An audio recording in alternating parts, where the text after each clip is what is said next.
নমস্কার বন্ধুরা, আপনাদের সবাইকে স্বাগত আমাদের ইউটিউব চ্যানেলে। তো বন্ধুরা, আপনারা যারা যারা বাংলা আবাস যোজনা প্রকল্পের জন্য আবেদন করেছিলেন এবং ইতিমধ্যে আপনাদের এলিজিবল লিস্টে নাম আছে, তো তাদের জন্য কিন্তু একটা গুরুত্বপূর্ণ আপডেট রাজ্য সরকারের তরফ থেকে কিন্তু উঠে আসে। তো সেই সংক্রান্ত বিষয়ে বিস্তারিতভাবে আলোচনা করব। প্রথমেই আপনাদেরকে বলে রাখি যে বাংলা আবাস যোজনা প্রকল্পের এলিজিবল লিস্টে নাম থাকলেই শুধুমাত্র কিন্তু হবে না, তার সাথে সাথে বিশেষ কিছু গুরুত্বপূর্ণ নিয়ম কিন্তু আপনাদেরকে মানতে হবে। তারপরেই প্রথম কিস্তির 60,000 টাকা কিন্তু আপনারা পাবেন। তো এবার আপনারা ভাবতেই পারেন যে এই যে এত কিছু নিয়ম কেন করা হচ্ছে। তো আপনাদেরকে আবারও বলছি যে কিছুদিন আগে প্রত্যেক ছাত্রছাত্রীদের অর্থাৎ ক্লাস 11 আর 12 এর ছাত্রছাত্রীদের যে ট্যাবের টাকা দেওয়া হয়েছিল, তো সেই ট্যাবের টাকা নিয়ে কিন্তু প্রচুর পরিমাণে দুর্নীতি হয়েছে এবং সেটা কিন্তু আমরা সবাই দেখেছি এবং নিউজ চ্যানেলে কিন্তু প্রতিনিয়ত দেখানো হচ্ছে। তো সেই সব কথা মাথায় রেখে রাজ্য সরকারের তরফ থেকে এই জিনিসগুলো যেন পুনরাবৃত্তি না হয়, তো তার জন্য কিন্তু আরও নিয়ম কড়াকড়ি করছে। তো আপনাদেরকে আগের দিন বলেছিলাম যে আপনাদের প্রতিটা গ্রাম পঞ্চায়েতে গ্রাম সভায় একটা করে শিবির বসানো হবে এবং সেই শিবিরে কিন্তু আপনাদের পুরো রেজিস্ট্রেশন ভেরিফিকেশান, আপনাদের মোবাইলে একটা মেসেজ যাবে এবং একটা ওটিপি যাবে। সেই ওটিপিটা দেওয়ার পরে কিন্তু আপনাদেরকে একটা ইউনিক আইডি নাম্বার দেওয়া হবে এবং সেই ইউনিক আইডি নাম্বারের মাধ্যমেই আপনাদের ব্যাংকের অ্যাকাউন্টে সরাসরি টাকা দেওয়া হবে। তাছাড়াও রাজ্য সরকারের তরফ থেকে বাংলার বাড়ি টাকা ছাড়ার আগে 6 দফা নির্দেশিকা কিন্তু জারি করা হয়েছে। তো সেই কি নির্দেশিকা দেওয়া হয়েছে বিস্তারিত আলোচনা করব, ভিডিওটা লাস্ট অবধি কন্টিনিউ করুন। তো দেখুন, এখানে বলা হচ্ছে যে বাংলার বাড়ি টাকা যাবে শুধুমাত্র ব্যাংকের সেভিংস অ্যাকাউন্টে। তো বন্ধুরা বুঝতে পেরেছেন যে এখানে কিন্তু স্পষ্টভাবে বলা হচ্ছে ব্যাংকে দু ধরনের অ্যাকাউন্ট হয়, একটা সেভিংস অ্যাকাউন্ট আর একটা কারেন্ট অ্যাকাউন্ট। তো আপনাদের যদি কারেন্ট অ্যাকাউন্ট হয়ে থাকে এবং আপনি যদি বাংলার বাড়ি পাওয়ার জন্য এলিজিবল লিস্টে আপনার নাম যদি উঠে থাকে এবং সেই ক্ষেত্রে যদি আপনি ডিটেলসের জায়গায় অর্থাৎ ব্যাংকের ডিটেলসের জায়গায় যদি কারেন্ট অ্যাকাউন্ট দিয়ে থাকেন, তাহলে কিন্তু আপনাদের ব্যাংকের অ্যাকাউন্টে টাকা দেওয়া হবে না। স্পষ্টভাবে কিন্তু নবান্নের তরফ থেকে এই নির্দেশিকা জারি করা হয়েছে যে শুধুমাত্র সেভিংস অ্যাকাউন্ট থাকলেই আপনারা আপনাদের ব্যাংকের অ্যাকাউন্টে টাকাটা পাবেন। তো এটা কিন্তু আপনাদেরকে বোঝাতে পারলাম। এবার তারপরে বিস্তারিতভাবে কি বলা হয়েছে, তো সেই সংক্রান্ত বিষয় আমরা একটু জেনে নেব। তো এখানে বলা হয়েছে দেখুন যে বাংলার বাড়ির টাকা ছাড়ার আগে 6 দফার নির্দেশিকা জারি করেছে নবান্ন। তো বুঝতে পেরেছেন যে আপনাদেরকে একটু আগেই বললাম যে নবান্নের তরফ থেকে কিন্তু 6 দফা নির্দেশিকা জারি করা হয়েছে বাংলার বাড়ির টাকা পাওয়ার জন্য বা ছাড়ার আগে, অর্থাৎ 15 তারিখে বাংলার বাড়ির টাকা ছাড়া হবে। তো তার আগে কিন্তু এই নির্দেশিকা জারি করা হয়েছে। তো বলা হয়েছে যে শুধুমাত্র সেভিংসের ব্যাংক অ্যাকাউন্ট থাকলে তবেই উপভোক্তারা পাবেন বাংলার বাড়ির টাকা। তো কারেন্ট অ্যাকাউন্ট থাকলে হবে না, শুধুমাত্র সেভিংসের ব্যাংকের অ্যাকাউন্ট থাকতে হবে। আগামী 15 ডিসেম্বর থেকে রাজ্যের 12 লক্ষ উপভোক্তাকে পাকা বাড়ি তৈরির প্রথম কিস্তির টাকা দেওয়া শুরু করবে রাজ্য সরকার। তার আগে পঞ্চায়েত দপ্তরের তরফে প্রতিটি জেলা প্রশাসনের জন্য একটি গুরুত্বপূর্ণ নির্দেশিকা জারি করলো পঞ্চায়েত দপ্তর। রাজ্যের পঞ্চায়েত মন্ত্রী প্রদীপ মজুমদার জানিয়েছেন, কোনোভাবেই একজনের টাকা যাতে অন্য জনের অ্যাকাউন্টে না যায় তার জন্য আমরা সচেষ্ট। তো আপনারা ভাবছেন যে আমি আমার ব্যাংকের অ্যাকাউন্টে নাম্বার দিচ্ছি, তাও অন্য কারোর এতে কেন চলে যাবে।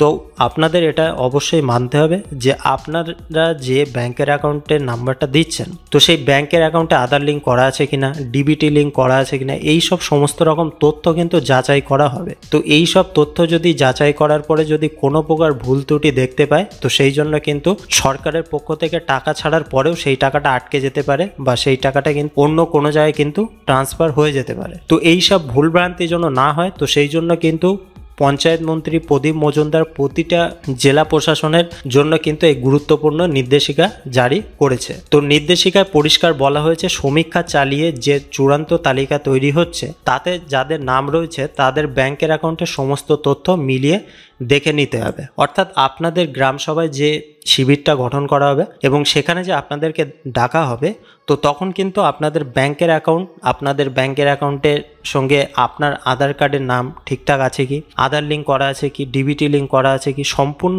বিষয় কিন্তু খুঁটিয়ে দেখা হবে এবং তারপরেই চূড়ান্ত তালিকায় আপনাদের নামটা কিন্তু রাখা হবে। আবার এটাও হতে পারে বিশেষ করে ব্যাংকের অ্যাকাউন্টের সঙ্গে আপনার আধার কার্ডের যদি কোনো প্রকার মিল না দেখা যায়, তো সেই ক্ষেত্রে কিন্তু আপনাদের নামটা ইনএলিজিবল লিস্টেও কিন্তু দিয়ে দেওয়া হতে পারে। তো এটা কিন্তু অবশ্যই মাথায় রাখবেন, কারণ সরকার চাচ্ছে না যে আর কোনো প্রকার ভুলভ্রান্তি সেই ক্ষেত্রে হোক। তো উপভোক্তাদের ব্যাংকের অ্যাকাউন্ট সংক্রান্ত তথ্য একসঙ্গে করে প্রত্যেক জেলায় প্রশাসনকে পাঠাচ্ছে পঞ্চায়েত দপ্তর। তাতে থাকছে প্রথম ও দ্বিতীয় ব্যাংক অ্যাকাউন্ট হোল্ডারের নাম, বর্তমানে সেই অ্যাকাউন্ট সক্রিয় না নিষ্ক্রিয় এবং তা আধার লিঙ্কযুক্ত আছে কিনা সবটাই দেখতে হবে। তো বন্ধুরা বুঝতে পারছেন যে ব্যাংকের অ্যাকাউন্ট যদি আপনি দিয়ে থাকেন এবং তো সেই ব্যাংকের অ্যাকাউন্ট যদি দুজনের নামে হয়ে থাকে, তো সেই ক্ষেত্রে আপনাদের এটা অবশ্যই মাথায় রাখতে হবে, যার নামে বাড়ির টাকাটা আসছে তার নামটা যেন প্রথম উপভোক্তার জায়গায় থাকে। অর্থাৎ যখন দুজনের নামে ব্যাংকের অ্যাকাউন্ট থাকে,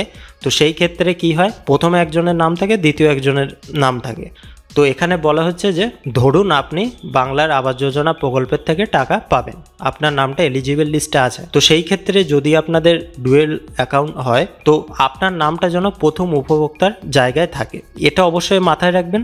আর এটা যদি আপনারা পারেন আরও ভালো হয়, সেটা হলো আপনার নিজের নামে যদি কোনো প্রকার সেভিংস অ্যাকাউন্ট থাকে, তো শুধুমাত্র সেই ব্যাংকের অ্যাকাউন্টটাই আপনারা বাংলার আবাস যোজনা প্রকল্পের টাকা পাওয়ার জন্য দিন, কারণ সেই ক্ষেত্রে আপনাদেরকে কিন্তু কোনো প্রকার সমস্যার মধ্যে পড়তে হবে না।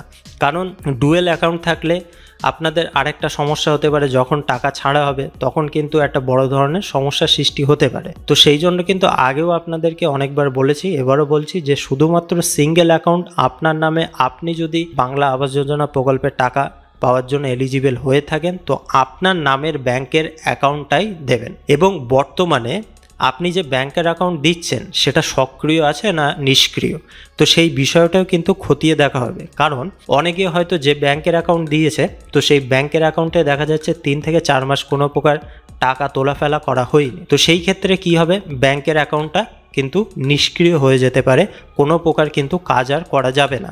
যখন রাজ্য সরকারের তরফ থেকে প্রথম কিস্তি 60,000 টাকা পাঠানো হবে, তো সেই ক্ষেত্রেও কিন্তু টাকাটা আপনারা সরাসরি ব্যাংকের অ্যাকাউন্টে পাবেন না। তো কেন পাবেন না, কারণ আপনাদের ব্যাংকের অ্যাকাউন্টে তো আগে কোনো প্রকার লেনদেন করা হয়নি, তো সেটাও কিন্তু অবশ্যই খতিয়ে দেখা হবে। তো এই ব্যাংকের অ্যাকাউন্ট যদি বন্ধ হয়ে যায়, তো যে ব্যাংকে আপনাদের বই আছে, তো সেই ব্যাংকে গিয়ে আপনাদের আধার কার্ড, প্যান কার্ড, তারপরে ভোটার কার্ড, এইসব নথির জেরক্স দিয়ে আপনাদের একটা ফর্ম ফিল আপ করতে হবে, বা সরাসরি ব্যাংকের যে কর্মকর্তারা আছে তো তাদেরকে গিয়ে কিন্তু বললে আপনারা সেটা সরাসরি গিয়ে কিন্তু ব্যাংকে আপনাদেরকে বলতে হবে, তাহলে কিন্তু এটা আপনারা খুব সহজেই ঠিক করে নিতে পারবেন।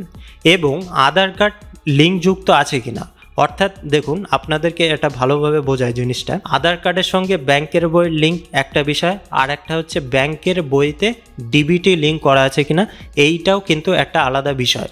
এবং সক্রিয় না নিষ্ক্রিয়, অর্থাৎ ব্যাংকের বইটা কাজ করবে কি করবে না, তো এটাও কিন্তু আলাদা একটা পার্ট। তো ধরুন আপনাদের ব্যাংকের বই যদি দীর্ঘদিন ধরে লেনদেন না করা হয়ে থাকে আপনাদের ব্যাংকের বইতে, তো সেই ক্ষেত্রে আপনারা যেটা বললাম যে সরাসরি ব্যাংকে গিয়ে যোগাযোগ করবেন, তাহলে কিন্তু হয়ে যাবে। তাছাড়া আধার কার্ড যদি লিঙ্ক না থাকে আপনাদের ব্যাংকের বইয়ের সঙ্গে, তো সেই ক্ষেত্রে কি হবে, আপনাদের নথি যখন যাচাই করা হবে তখন কিন্তু কোনো প্রকার সামঞ্জস্য পাওয়া যাবে না। অর্থাৎ আপনার দেখা যাচ্ছে আধার কার্ডে একরকম নাম আছে, আপনার ব্যাংকের বইতে একরকম নাম আছে, তো সেই ক্ষেত্রে আপনাদেরকে কি করতে হবে, আপনাদের ব্যাংকে গিয়ে আপনাদের আধার কার্ডের সঙ্গে আপনাদের ব্যাংকের বইটা লিঙ্ক করতে হবে, এবং সেই নামটা কিন্তু আপনাদের আধার কার্ড অনুযায়ী করতে হবে, অর্থাৎ ব্যাংকের বইতে যে নামটা আছে। তো আধার কার্ড লিঙ্ক করার জন্য সরাসরি ব্যাংকে চলে যাবেন এবং সেখানে গিয়ে KYC একটা ফর্ম নেবেন, এবং আপনাদের আধার কার্ডের জেরক্স দিয়ে ব্যাংকের বইয়ের প্রথম পেজের জেরক্স দিয়ে কিন্তু KYC যে ফর্মটা সেটা ওখানকার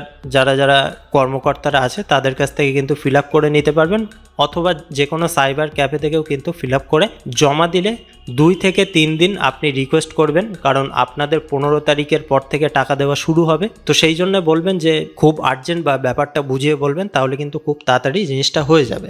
আবার অনেক ব্যাংকে কি হয়, আপনি জমা দিয়ে আসলেন 1 মাস 2 মাস সময় লাগে, তো সেই ক্ষেত্রে কিন্তু আপনারা সমস্যায় পড়তে পারেন। এবং ডিবিটি লিঙ্কের ক্ষেত্রে কি করতে হবে, আপনাদের ব্যাংকের বইয়ের জেরক্সের সঙ্গে আপনাদের প্যান কার্ড, ভোটার কার্ড, আধার কার্ড এই সবগুলো কিন্তু জমা দিতে হবে। তার সাথে সাথে আপনাদের ওখান থেকে একটা ফর্ম দেবে, সেই ফর্মটা ফিল আপ করতে হতে পারে, বা হয়তো অনেক ব্যাংকের থেকে বলা হতে পারে যে আপনাদের একটা দরখাস্ত দিতে হবে। তো সেই ক্ষেত্রে আপনাদের একটা দরখাস্ত লিখে বা আবেদনপত্র লিখে কিন্তু আপনাদেরকে ব্যাংকে জমা দিতে হবে। তাছাড়া অনলাইনের মাধ্যমেও করতে পারবেন, আমরা আমাদের চ্যানেলে সেই সংক্রান্ত বিষয়ে ভিডিও বানিয়ে রেখেছি, তো সময় সুযোগ বুঝে দেখে নেবেন। এবং অনলাইনে যদি আপনাদের সেই ব্যাংকটা রেজিস্টার না থাকে, আপনারা সরাসরি ব্যাংকের অ্যাকাউন্টে গিয়েও কিন্তু এটা খুব সহজেই করে নিতে পারবেন।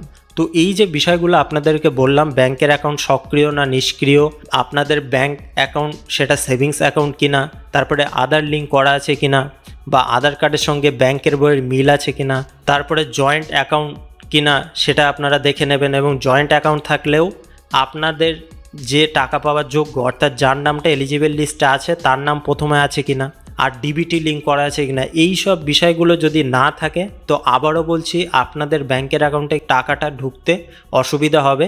যে টাকাটা প্রথম কিস্তির টাকা 60,000 টাকা 15 তারিখের পর থেকে দেওয়া হবে। তো অবশ্যই আপনারা যখন শিবিরে যাবেন তার আগে এই কাজটা করে নিতে পারেন। এবং শিবিরে যাওয়ার পরে আপনাদের যদি সব কিছু ঠিকঠাক হয়ে যায় বা ওখান থেকে যদি বলে দেয় যে এই কাজগুলো করতে হবে, তো সেগুলো কিন্তু আপনারা খুব শীঘ্রই করে নেবেন। কারণ আর একটা বিষয়, ব্যাংকের বিষয়টাই দেখলে হবে না, এর সাথে সাথে আপনাদের ইউনিক আইডি নাম্বারটাও থাকতে হবে, তাহলে কিন্তু সরাসরি ব্যাংকের অ্যাকাউন্টে টাকাটা পাবেন। এটা ভাববেন না যে এলিজিবল লিস্টে নাম আছে মানেই যে সরাসরি ব্যাংকের অ্যাকাউন্টে টাকা পেয়ে যাব, এটা কিন্তু কোনো মতেই সম্ভব না। কারণ রাজ্য সরকার আর চাচ্ছে না আর কোনো প্রকার ঝামেলার মধ্যে যাওয়ার। যতটা কাজটা একদম স্মুথলি যেন হয়, তো সেই চেষ্টাই কিন্তু করা হচ্ছে। এবং আপনাদের ব্যাংকের অ্যাকাউন্টে টাকা পেতে যেন কোনো অসুবিধা না হয় এবং সেই টাকাটা যেন অন্য কোথাও না যায়, তো সেই বিষয়ে কিন্তু খুব নজরদারি চালানো হচ্ছে। তো আর 3 থেকে 4 দিন সময় আছে, এর মধ্যেই আপনারা যদি কোনো প্রকার এর মধ্যে সমস্যা হয়ে থাকে, আধার লিঙ্ক যদি না থাকে, ডিবিটি লিঙ্ক যদি না থাকে, ব্যাংকের বইতে যদি দীর্ঘদিন লেনদেন না করা হয়ে থাকে, তো সেটা কিন্তু ব্যাংকে গিয়ে ঠিক করে নিন, তাহলে কিন্তু সরাসরি ব্যাংকের অ্যাকাউন্টে টাকাটা পেয়ে যাবেন। তো আশা করি সম্পূর্ণ বিষয়টা বোঝাতে পেরেছি। আপনারা যাদেরকে জানেন, অর্থাৎ যারা যারা এলিজিবল লিস্টে নাম আছে যাদের, তো তাদেরকে এই জিনিসটা শেয়ার করে দিন। কারণ তারাও যদি না জেনে থাকে তো তারাও কিন্তু পরবর্তী সময় সমস্যার মধ্যে পড়তে পারে। তো আশা করি ভিডিওটা ভালো লেগেছে। যদি ভিডিওটা ভালো লেগে থাকে একটি লাইক করতে কিন্তু ভুলবেন না। পরবর্তী সময় যদি কোনো প্রকার নতুন আপডেট বাংলার বাড়ি নিয়ে যদি দেওয়া হয় তো সেটাও কিন্তু অবশ্যই জানাবো। তো সবাই ভালো থাকুন, সুস্থ থাকুন, আর আমাদের এই ভিডিওটা দেখার জন্য আপনাদেরকে অসংখ্য ধন্যবাদ।